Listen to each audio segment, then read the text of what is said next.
Good morning. Welcome to this morning's coffee devotional, a continuation of Psalm 91 for when we're going through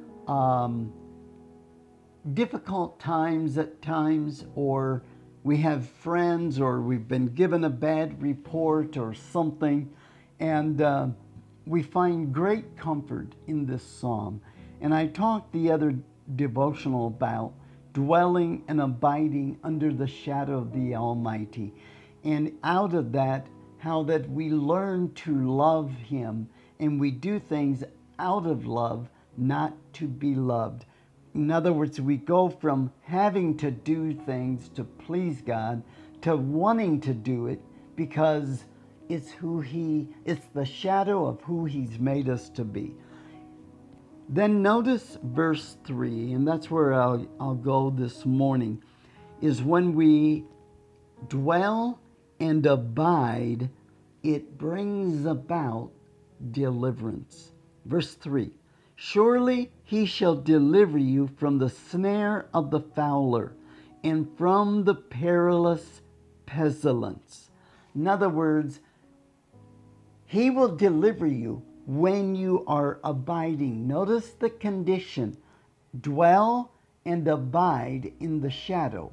Learn in that secret place to trust and to know that you are loved, so that then He says He will deliver you.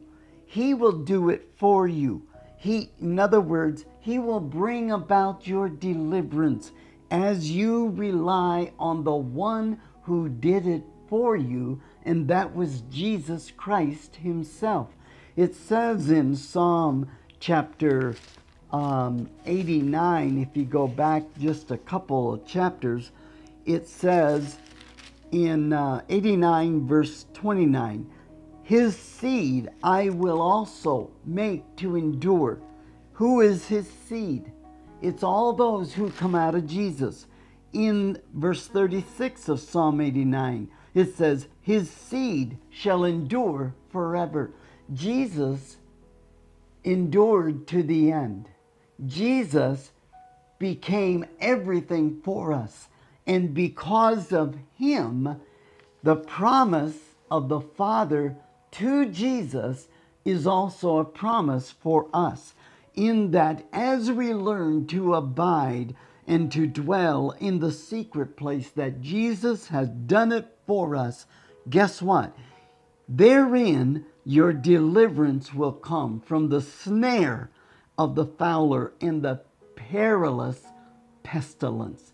God bless you as you go about today, walking in the revelation of Jesus did it for you, and the Father is in covenant with His Son, out of whom you and I come, that He will do for the seed of Jesus what He has done for Jesus Himself. You can trust in that God to be your Father and to be your deliverer.